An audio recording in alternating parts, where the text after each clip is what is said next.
Travis Kelce has not missed a game due to injury since his rookie season 2013, and that is in jeopardy as we are just a day away from the Chiefs game and from the start of the season, and Travis Kelce has a knee injury. We have the latest for you here on Fantasy Football Today. Good morning, everybody. It is Wednesday, September 6th, and Jamie is here to join us on this Wednesday show, which you might hear more often, more frequently this year. Dave, Jamie, and Heath, we've got bold predictions. We've got what to watch for in week one. We've got our NFL predictions. Who's going to win the Super Bowl? We'll tell you that.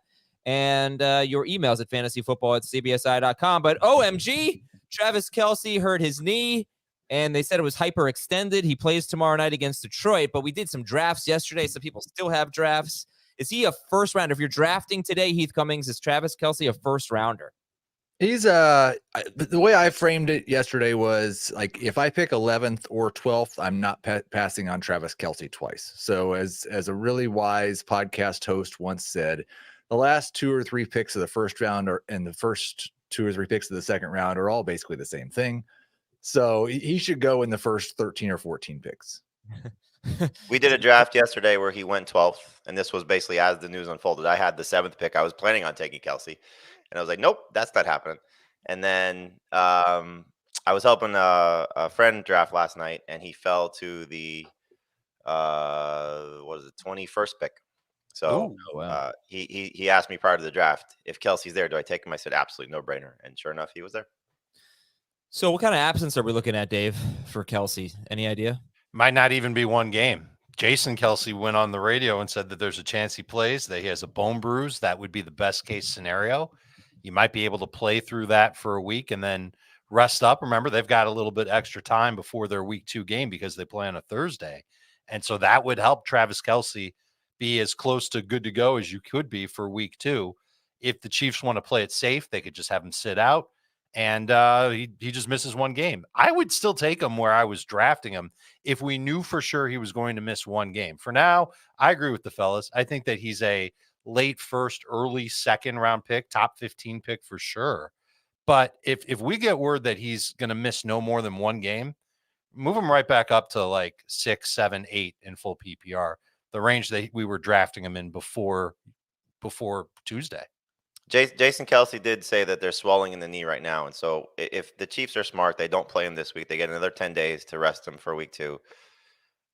That's the way I would approach it. I would just try and make sure you have somebody to cover Travis Kelce for week 1, just because the injury happened 2 days before the game's being played. Yeah, so tough. But yeah, if I, as a Travis Kelce fantasy manager, I'd want him to sit this week to avoid anything further happening. I totally forgot that we're supposed to preview that game today. I forgot. On Wednesdays, we do the Thursday night preview. That's okay. All right, we're going to do the Thursday night preview in a little bit. So we have to talk about that, who to add. And if Kelce doesn't play, what does that mean for MVS and everyone? Sky Moore, obviously. It's a big deal. And all right, we've got a 34-year-old tight end who has a knee injury to start the year. Does this change your overall outlook for Patrick Mahomes for 2023 and anyone else on the Chiefs? Based on the information we have right now, no. Just because this type of injury sounds more like Jamie said, it's a swelling thing. It's a pain tolerance thing, but there's not any structural damage. It's not as if he's more likely to be hurt in a week than he is right now. So it doesn't impact it at all for me.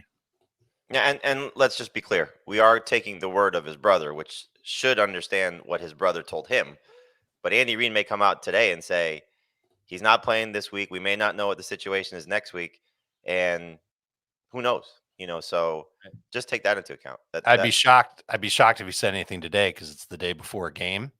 They could rule him out today. Okay, so let's play it out. They rule him out today. Reid says after the game on Thursday night, we weren't expecting Travis to go. We're hoping he's going to play week 2.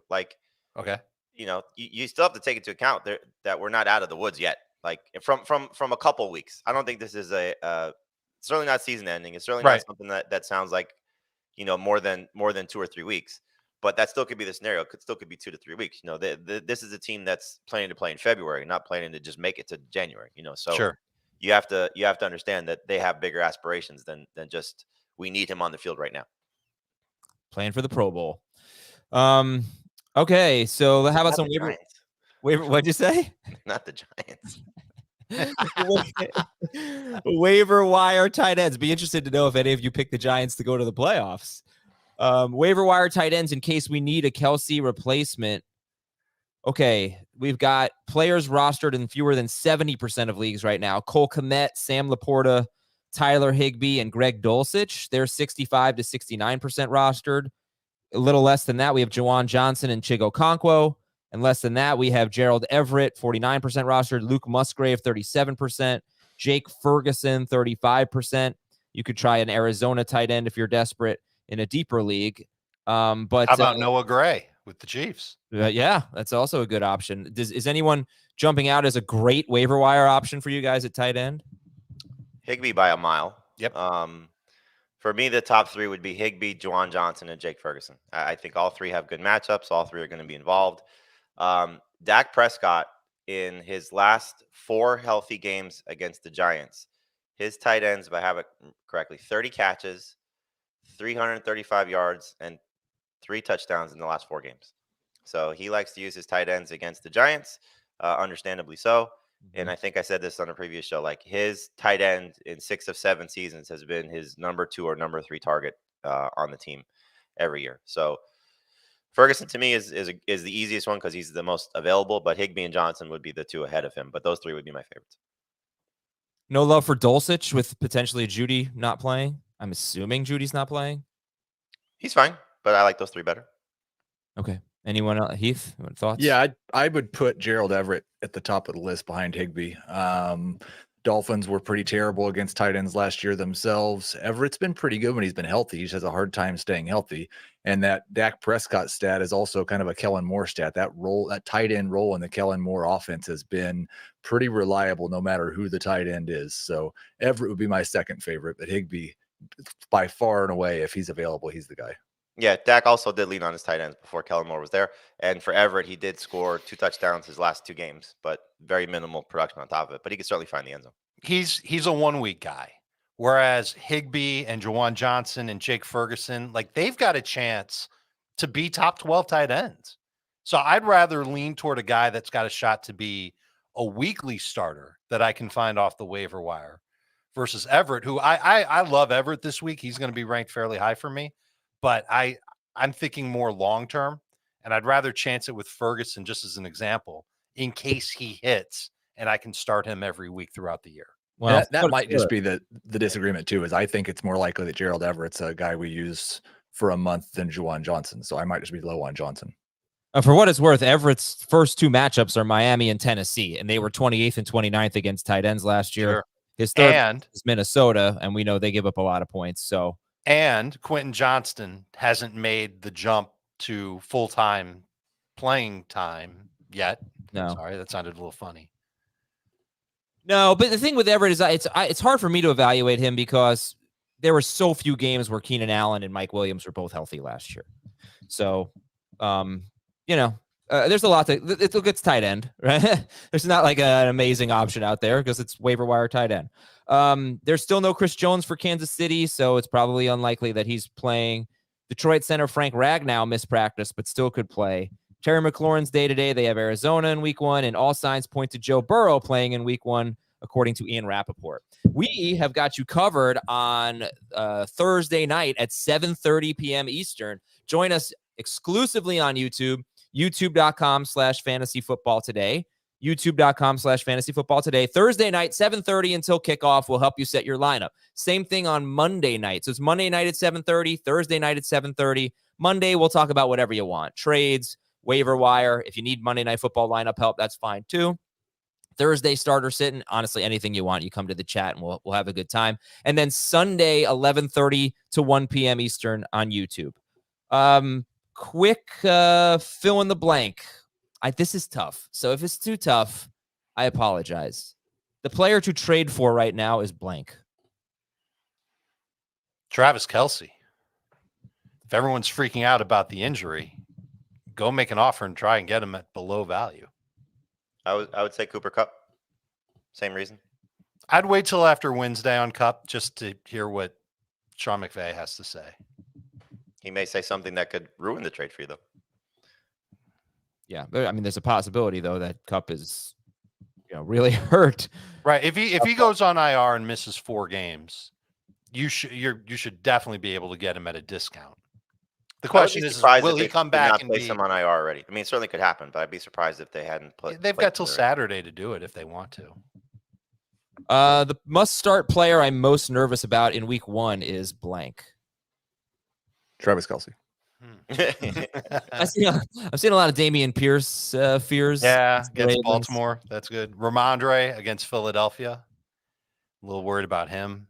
How about Derrick Henry against the Saints with, new look receiving core in Tennessee? Yeah, none of those guys worry me. Must start guy. Pierce doesn't worry you at all. I mean, the not Ravens, that I'm sitting him. I mean, with okay. Oh well, no, I don't think the question is whether or not you're sitting them. The question is you're just nervous about them. Yeah.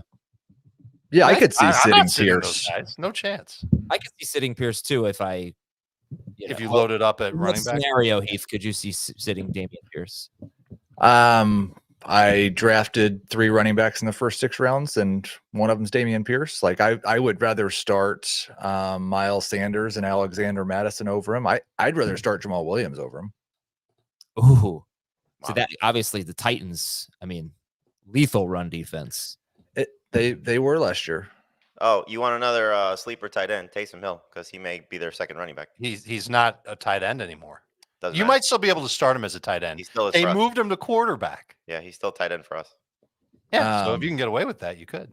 Yeah, their current backup running back is Kirk Merritt, who has never recorded a rush attempt in the NFL, and he's been in the NFL for 3 seasons.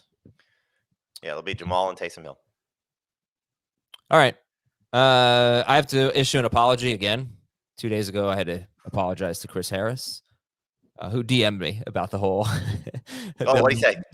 What he said was very, very nice. I could read it to you, I think. Actually, no, don't share your DMs with somebody else. No, I mean, it was nothing bad. He just said, the Harris football possum people are after you about flag players. Sorry, I swear I didn't say anything. And I said it was my fault. Misunderstanding. But that was cool of him. And I gave a team name yesterday, and I forgot to attribute it to someone. So Man and Jameer, which I thought was very funny. It wasn't mine. It kind of came off like it was mine. It was from Bobby, not from me. But then I thought, has anyone done Jamiroquai? Did I invent that? Because that's a really funny team name. Wait, are you going to be apologizing for all the things that you steal from other people this season? Because we're going to have a lot longer podcast. I'm going to try. It's 2023. It's a new season. It's a new leaf. But Dave, Jamiroquai? Yeah. I don't think it's excellent. Yeah. What? It's excellent. I feel like I sort of subconsciously have stolen that from someone. Maybe I saw it already. No one's going to take credit for Jamiroquai. I would love other than you. I think it's the best team name I've heard all year. We're going to take a break. When we come back, I'm going to tell you about the most wonderful thing that happened yesterday. Then we're going to preview Detroit and Kansas City. And then we are going to get into some bold predictions and things to watch for week 1. We'll be right back.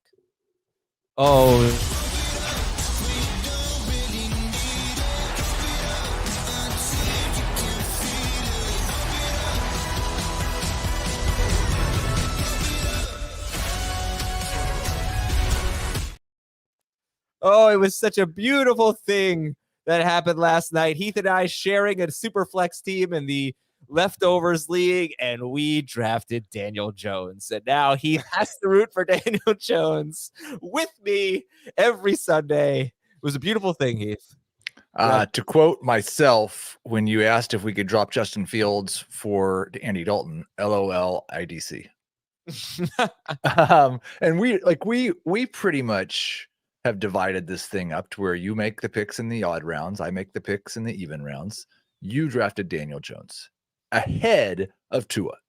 Because I knew you were going to take Tua. You literally took Daniel Jones ahead of Tua. I knew 4 point for passing touchdown, but I knew you were going to take Tua, so I had to make sure that we got Daniel Jones. Detroit is at Kansas City, and I got stats coming out the wazoo for this. Juice! Forgot something. Okay. You got it? You're good now? You ready? Yeah. Na. That's right, Dave. I'm sorry. I forgot about that. Dare you? And there you go. Another apology, Heath. We need to have the apologiometer for Adam this year. Yeah, we need We're up to like 4 on today's episode alone. Yeah. He's going to forget soon and turn back into a terrible person. Yeah, I apologize in advance for that. All right, in 8 games in which the Lions allowed 28 or more points in 2022, Jared Goff averaged 36.8 pass attempts per game.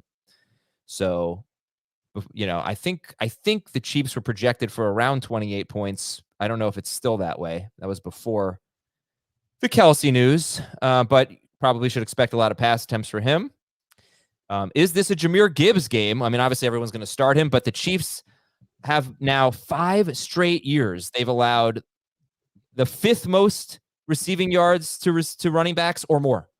They've been top 5 in that, or bottom 5. Like I said, however you want to look at it. I mentioned that a couple of days ago. 5 straight years where they've been terrible against pass catching running backs. All right. Anyway, Jamie, set up this game for me from a start sit perspective, and then Dave and Heath, you guys can debate whatever you want to debate. I think the Lions have 3.5 must-start players, both running backs and Amon-Ra St. Brown. And then Jared Goff, if you need him, could be a starting quarterback this week because of the potential for a shootout. It's the highest over-under, at least as of now, for the week, assuming that Travis Kelce's playing. That'll probably go down a little bit if Kelce's out. But expect a shootout. Expect the Lions to be, playing from behind. And, hopefully we get somebody else stepping up. Your Josh Reynolds call might come into play here. And, maybe Marvin Jones. But I would love it to be a lot of the stars. And maybe Sam Laporta, he should also be in the conversation for the streaming tight ends also. Yep. Just given, again, the shootout potential there. So he's a top 15 tight end for me as well, in the same range as Gerald Everett. But for the Chiefs, the biggest question is, what do you do with their receivers? I think Pacheco's worth starting. I think he's going to have an opportunity to play well here too. But the receivers, it's, I think you start Sky Moore and then kind of mix and match depending on what your needs are if you have to go a little bit deeper in some deeper formats. So I don't know if I'd want to trust Kadarius Toney this week just because of the lack of playing time in practice. I think, as we talked about yesterday, that he could be active but not really a full participant. MVS shot call, you can get one of those. They're better DFS plays, I think, for the Chiefs receivers than they are for redraft leagues. So Sky Moore, I think, should be at least a 3rd receiver in a 3 receiver leagues, and then obviously you're playing Mahomes and Kelce if they're out there. If Kelce's out there. And just before Dave and Heath jump in, when you talk about these receivers, you're giving us this advice as if Kelce's not going to play. I would start Sky Moore as at least a 3rd receiver no matter what. Just with the opportunity to, again, be in a high scoring game. The snap count from the preseason I think matters here. And we'll see. I think the targets and opportunities that we're missing in the preseason, as you alluded to. You're happy that he's running routes. You're happy that he's out there, but we just haven't seen anything to sort of attach it to. But until I see a full Kadarius Toney, I'm going to bank on Sky Moore getting those opportunities, and hopefully that comes to fruition this week. So Jamie mentioned that there's 3.5 players that he would start on the Lions. I think there's only 1.5 for the Chiefs if there's no Kelce. Mahomes is obvious, and I think Pacheco is where you lean if you're looking for that half player, that second player. I like him better in non-PPR than full PPR. A little bit nervous about how much work he's going to get just because he's barely practiced. He's barely taken on any contact. This could be the get your feet wet type game for him coming back from the torn labrum. And I wonder if Jerick McKinnon actually ends up making an impact if Kelce does not play. Reliable short area target that Mahomes has leaned on in clutch games before. I'm nervous about Sky Moore. I think if you drafted him, you probably have 3 other receivers that you could use ahead of him this week. So I don't have him in my top 36. I love having him on my fantasy team. And I want to have Toney on my fantasy team too. But these are guys I'm just not ready to trust. And I don't think I have to trust them in regular redraft leagues because I've drafted other players who are a little bit better than them. I think there's lots of interesting things to learn from this game. That Gibbs-Montgomery role, Adam, you asked if this was the Gibbs game because of the pass catching. Is that the way that the touches are distributed? Or do we get a series of David Montgomery and a series of Jahmyr Gibbs? Or because it's week 1, do we get 2 series of David Montgomery and 1 series of Jahmyr Gibbs? So I'm interested to see that. I'd like to see if Sky Moore can actually do something with his snaps. For me, like, you're obviously starting Mahomes. I'm starting, obviously, ARSB. David Montgomery and Gibbs are both number 2 running backs. I would start Goff over least a handful of quarterbacks that you drafted before him, but Anthony Richardson, Deshaun Watson, those guys for sure. And then everybody else is pretty much a flex. I would flex Sky over Pacheco. I do wonder if like the DFS play is Clyde because of what Dave said about how little contact Pacheco took in the preseason, and because I think we'll see more running back targets if there's no Kelce.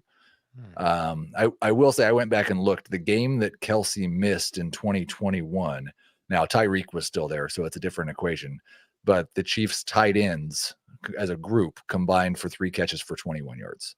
Yeah. So I think there's enough tight ends out there to stream that I'm probably just staying away from Noah Gray.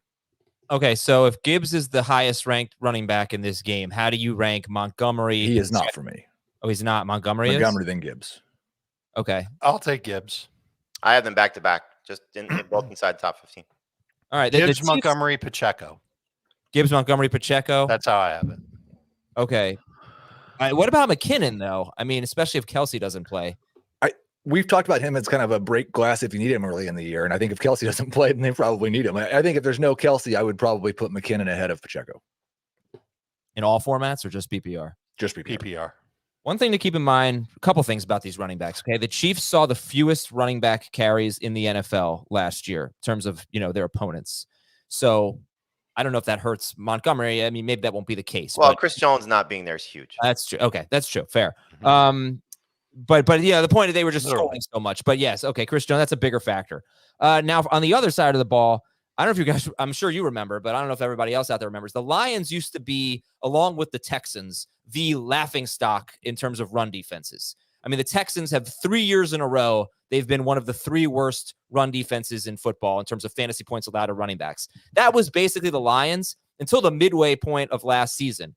And in the last, 8 games of the year? No, last 10 games of the year, 3 running backs scored double-digit fantasy points in PPR against the Detroit Lions. And only one of them, Deontay Foreman, scored more than 12.5. Their run defense got pretty nasty late in the year. It was just a huge shock and a huge turnaround. So that's just something to keep in mind. Would you guys start Cortland Sutton over Sky Moore this week? We don't know if Judy's out. So you have to answer that now, I guess. Yes. I'll start Sutton. Michael Thomas or Sky Moore? Thomas. I think as long as Thomas is healthy, you should be starting him until something shows you otherwise. Would you start David Montgomery over Dameon Pierce facing the Ravens? Yes. I would. Yeah. I believe I have it ranked that way. Okay. All right. How about we'll do some more Goff. Goff, you said Heath over Watson and Richardson. Dave, Jamie, you guys agree? Yes. Definitely over Richardson. Not sure on Watson. I've got Tua, Dak, Goff, Watson, Cousins, and then way down Richardson.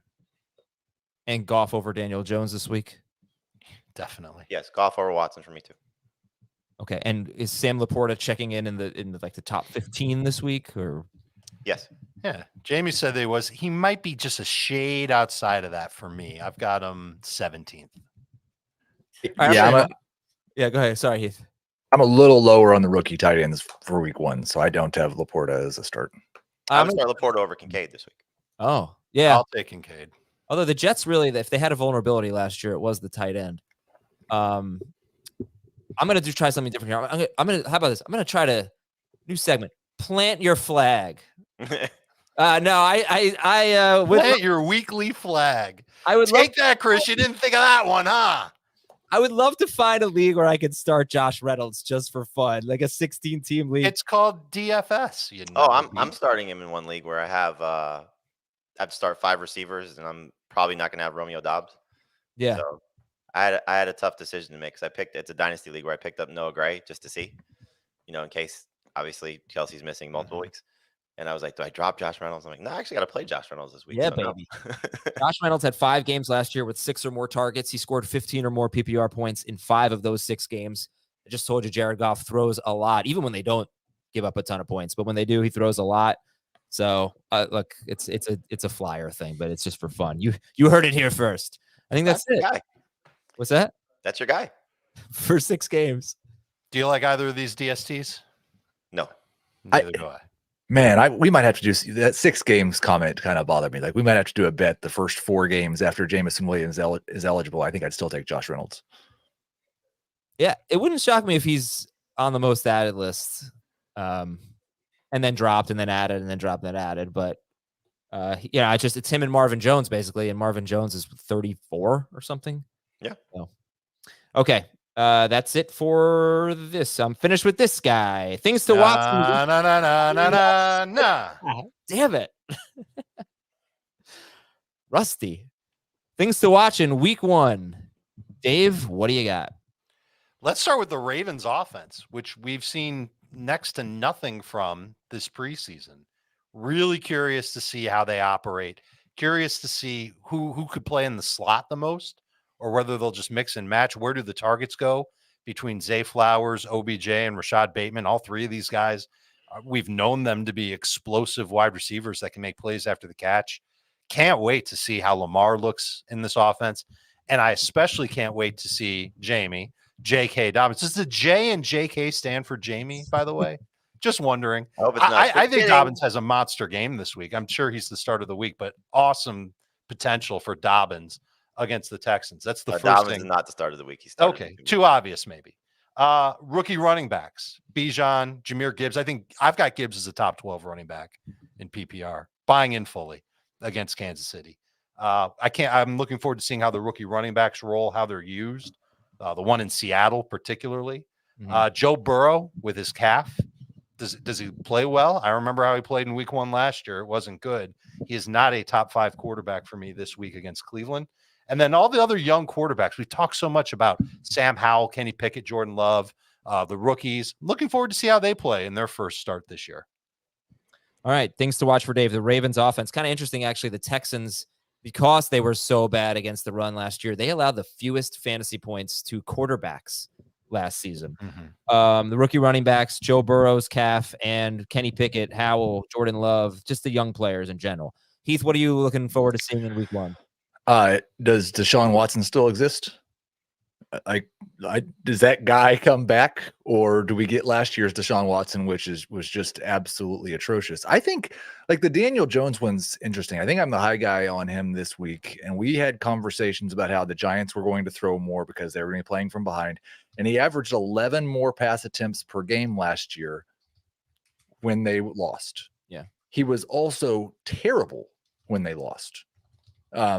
His production was much worse. And so I want to see if Darren Waller makes that difference. Can Daniel Jones go out there and throw the ball 35 to 40 times like he's going to need to do against the Cowboys and actually give me fantasy success? It's a brutal matchup, I think, because that pass rush is just going to be all over him.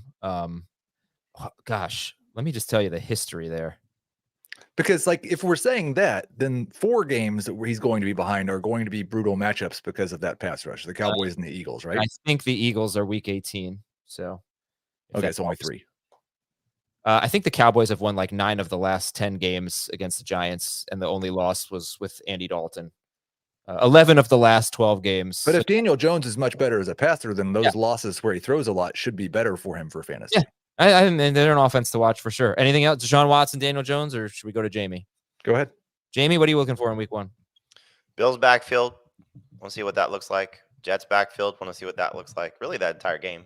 Just Kincaid's usage and how he comes across. But, Aaron Rodgers, is he going to be the MVP Aaron Rodgers that we saw? Not from necessarily a production standpoint, but just from a play standpoint. And is it going to be a lot of Garrett Wilson, which is what we hope? But, seeing obviously a lot of the new things is Raheem Mostert going to hold up, at 31 years old as the lead running back for Miami, and who will they use to spell him? Is it going to be, A-Chain coming off the shoulder injury, or is it going to be more of a Savon Ahmed type of situation, and we just get another messy situation? So, but really that game between the Jets and the Bills is a big discovery one for me, just to see, can Cook sort of ascend from, Damian Harris and I hope not, but Latavius Murray.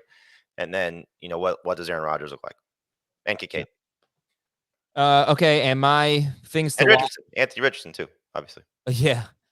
The backfield splits, of course, everywhere, but you mentioned one, and that was Damian Harris. And that was one that he was hurt, and then he barely played in the preseason, but when Damian Harris did play, he was in there with the first team splitting with Cook, not evenly, but I think there's a possibility that he's going to piss a lot of people off by being a goal line back. And on Tuesday, people were saying, oh man, did I make a mistake with James Cook, which probably won't be the case, even if Harris is the goal line back, but I am interested to see what happens there. I wouldn't want to start James Cook this week.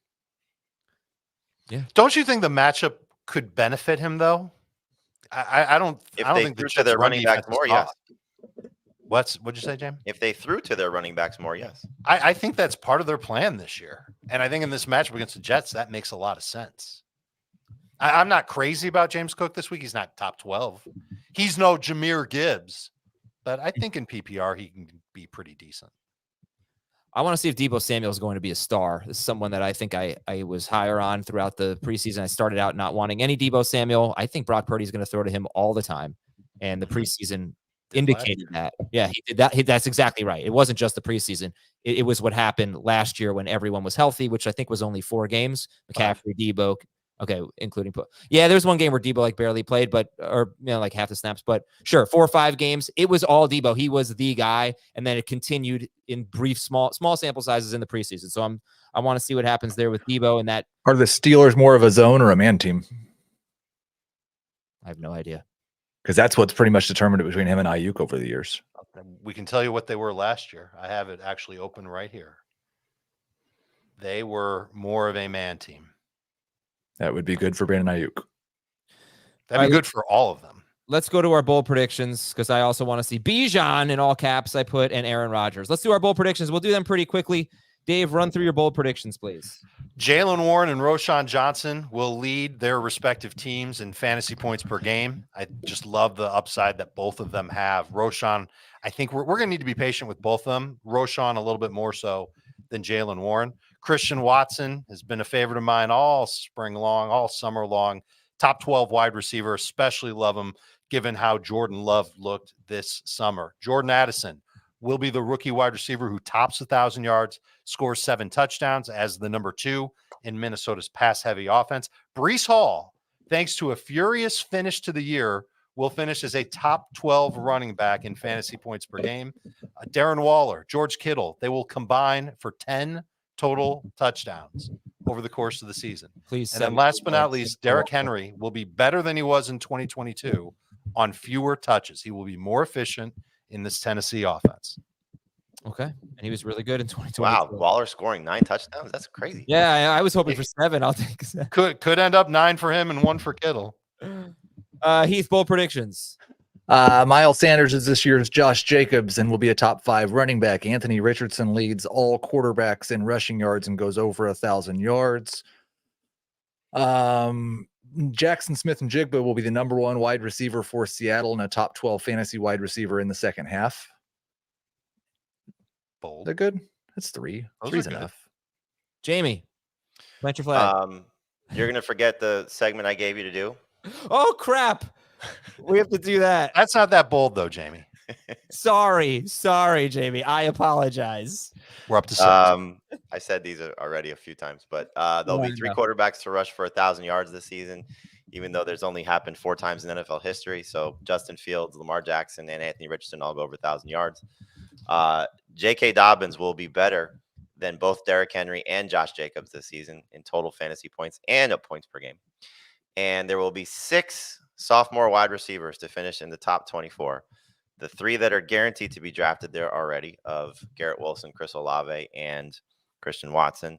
But also we'll get Drake London, Jahan Dotson, and George Pickens in the top 24 this year. Wow. All right, let's go. When we come back, Choose Your Own Adventure, a segment brought to you by Jamie Eisenberg, and NFL picks and predictions after this break. Here we go. This is all we all been waiting for. Time for some football, baby. Plowing ahead for the touchdown. Oh my gosh, here he goes. We can't wait for Sunday afternoons.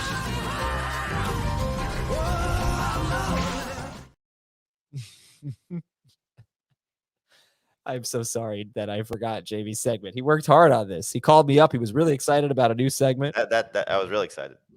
You were, and I appreciate that. When you say work hard, it took me 5 minutes. Well, but still, I appreciate you bringing fresh content to the show. So Jamie's going to give you guys 2 scenarios, and you can choose your own adventure. Which one would you rather see happen? And then we could also do, I think for 4 of them, which one is more realistic to happen here. But Jamie, take it away. All right, so here we go. Choose your own adventure. Bijan Robinson is a top 3 running back, or Drake London and Kyle Pitts are both stars. And by stars, I mean Pitts is at least a top 3 tight end, and London is a top 15 wide receiver. I'll take London and Pitts, please. I'll take Bijan. Bijan for me. I just want that guy to change fantasy football. Not change it, but I want him to just be the next McCaffrey. So you want a guy that might outscore the field? No, I don't want that. Crap. It does sound. Sorry. That does sound kind of. I want him to be worthy of the hype. All right. What about you, Jamie? I would like to see the 2 receivers, because there's obviously the flip side of this where Bijan is still top 10 and you're still getting good production, just not the place where you're drafting him.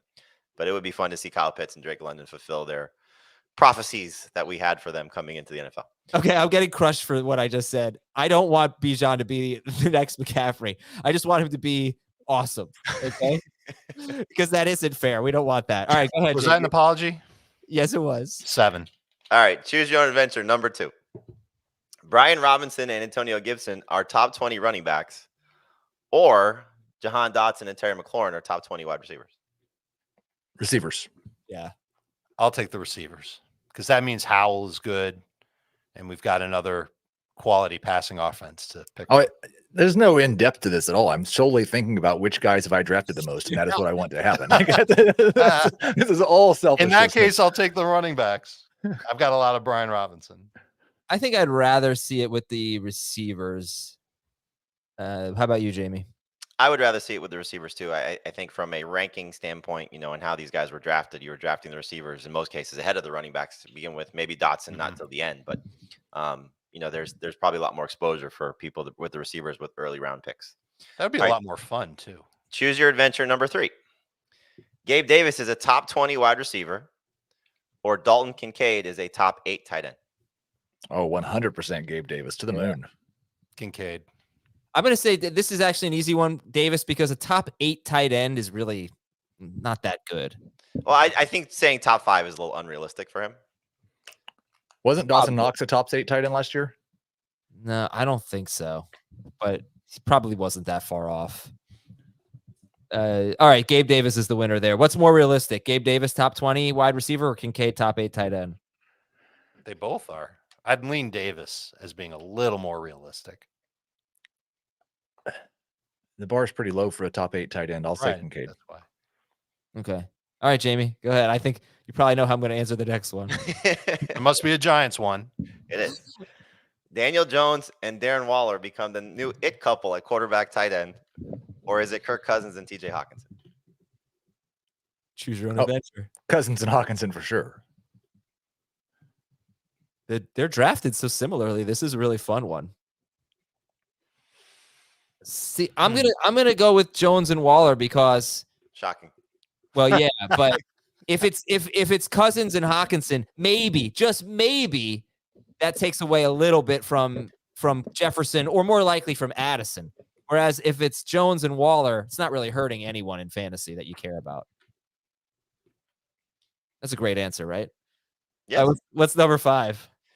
All right, you get one wide receiver duo to hit your wagon to. Is it Justin Jefferson and Jordan Addison, Tyreek Hill and Jalen Waddle, Jamar Chase and T. Higgins, or A.J. Brown and Devontae Smith? Dolphins. Vikings. Eagles. Wow, all different answers. Vikings. Why Vikings? Well, you get the best wide receiver in fantasy. By far the worst in this group, though. Maybe. We'll see. I think Addison could be a top 20 guy. Just who's the quarterback for the Dolphins? Be the next tight end. Yeah. But wait, I mean, Jefferson and Addison over the first and second round combination of Tyreek and Waddle? No, you don't mean that. You don't mean that. I do. I mean, you can conceivably I'm not taking Waddle in the second round. You can draft all these guys. The only one you'd have to probably reach for is Devontae Smith, because if you're taking A.J. Brown at the back end of round 1, you'd have to take Devontae a little bit too soon. But all of them are based on ADP doable. Yeah, definitely. Okay, cool. Let's pick some division winners. I have to figure out my Super Bowl here. You haven't done it yet? You haven't No, I prepared for forgot. this part of the show? I did everything but the Super Bowl. I feel like I can do that fairly easily. All right, Dave, you're up first. Tell us who's winning the division and who's winning the Super Bowl. In the Don't we go AFC. division by division, or are we doing Yeah, like let's go division by division. Division? All right, so where are we starting? AFC East? AFC East. Buffalo Bills. Bills? Jamie? Oh, Bills. I'm sorry. Yeah, Bills. All right, AFC North. I'm taking the Browns. Ravens? Bengals. Bengals. AFC South. Should we all just say Jaguars together? Jaguars. AFC. Titans. No, Wow. I knew it. I knew it. I knew it. Do you mean it? Do you mean it? I mean it. Titans. Okay. Jamie? Jaguars. Okay, so I thought. All right, AFC West. Chiefs. Chargers. No, Chiefs. Wow. I How thought we hurt were is- going in order, like some sort of order here. Well, How when hard it's is all it? the same, you know. How hurt is Kelce? right. Chiefs. Chiefs. Wild card teams in the AFC. Cincinnati, Pittsburgh, Chargers for me. Heath. Chargers, Bengals, Dolphins. The Jaguars don't even make the playoffs for Yeah. Heath. Okay. Ooh, that's cool. James? I will take the Chargers, the Ravens, and the Steelers. And I go Chargers, Ravens, and the Jets. Oh, you're the only one that picked the Jets. Yeah, how about that? That's interesting. Okay, so we've got our AFC set up. Do you want to name the AFC champion now, or do you want to wait, Adam? Well, I don't have mine yet. So We'll wait. Let's move to the NFC. NFC East, I'm going with the Dallas Cowboys. Eagles. Eagles. they would be the first repeat winner since 2001 through 2004 when the Eagles won it 4 straight times. It's been 20 years basically since we've had a repeat winner in the NFC East. So Dave's probably right, but I'll take the Eagles. Adam, I'm proud of you for not picking the Giants. All right, NFC North, I'm going Green Bay. Vikings. Lions. Who do I have here? You might as well pick the Bears, so we'd have one of each. Lions. I have the Lions. NFC South, this should be interesting. Bryce Young and the Carolina Panthers take it down. Falcons. Saints. Falcons. Adam could have picked the Bucks. We would have had a different. Yep. AFC West, NFC Seahawks. AFC West, Chiefs. I mean, sorry, NFC West. Seattle. San Francisco. Niners. All right, we're split 50-50 on the AFC, I can't say Niners, NFC West. NFC wild cards. I have the Eagles, Niners, Saints.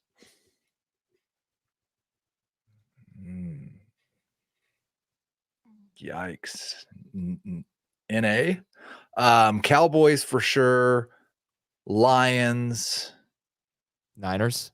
No, I think I want the 49ers to miss the playoffs this year. Okay. Yeah. Yeah. Let's go with 3 teams from North. I'll go Packers. Cowboys, Seahawks, Giants. That's exactly what I have.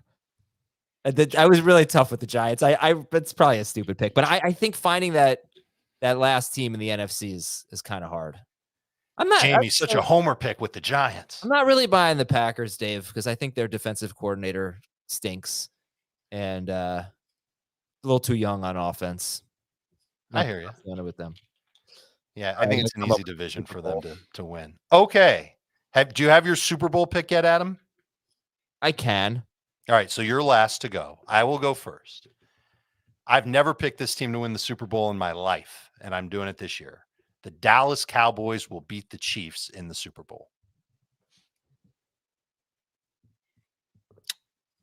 Chiefs over Seahawks. Eagles beat the Bills. It's time. Man, don't make the Bengals over Niners. If the Bills make it again, they've got to win. Like, we can't do this to Bills fans. They've been waiting so long to go Seriously. back after all those losses. Oh, that would be terrible. Well, we have very different Super Bowls. Schaefer, you make sure you write all this down for January. For Yeah, Thomas's. Oh, Thomas is yeah, gonna have Thomas, come on, Vikings come on in. over. Come on, we can get your predictions. This was before I watched Hard Knocks too. The 49ers and the Jets win the Super Bowl. Wow, the Jets solid win bowl. the Super Bowl. Salad bowl. That's like salad bowl. It's very good. And then I was telling my friend Troy at work about my prediction. He's like, "Oh, you must have watched Hard Knocks." I'm like, "No, I haven't watched Hard Knocks." And then I watched Hard Knocks. I'm like, "Oh, now everybody's gonna pick them."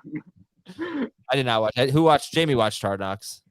I didn't watch the last 2 episodes, so I'll catch up. Okay. The Jets win. Spoiler alert. Okay, this is from an email from Eric in Spokane. What is your go-to Chinese food order? Dan seems like he would order chicken and broccoli and only eat the chicken. Also, start one in PPR. Start one in PPR. Dameon Pierce or J.K. Dobbins. Dobbins. Dobbins and shrimp fried rice. Oh yeah, I got chicken fried rice the other day, Heath. That's good. Shrimp fried rice, a great call. I also got spare ribs. Damn, they are amazing. Start 2 of these players in PPR: Pirine, Brian Robinson, DJ Chark, Sky Moore. Well, I don't know if you're going to get Chark this week. I like Robinson against Arizona. Yeah, me too. So Pirine or Moore. P. Ryan and Robinson for me. I think I'll take P. Ryan and Robinson as well. Which more? I'm sorry. Sky. I will go Sky Moore and Robinson. Mike from Rhode Island's in a 12-team PPR league. He waited too damn long to pick up a quarterback. He has Anthony Richardson and Sam Howell. Who would you start? He could also pick up Derek Carr or Matthew Stafford. Oh, no, that's Andres. That's not Mike. Sorry. Andres says Anthony Richardson or Sam Howell or Derek Carr or Matthew Stafford. Carr. Carr. Howell for me in 6, Richardson in 4. And Mike in Rhode Island, this is his real question. Someone in my fantasy league really wants Stephon Diggs. Would you give up Stephon Diggs to get A.J. Brown and Dalton Kincaid? I have Tyler Higbee at tight end. What's the format? PPR? Does not say. It's fine if you want to do it, but I don't think you have to. That's not a he really wants him, he's overpaying offer. Make him pay more. Yeah. He's got to come up with something bigger than Kincaid. And this one's from Luke. Dear Marquez, Juju, Jackson, and Nick. I mean, those are wide receivers. Right. Oh, I get it. They're hyphenated.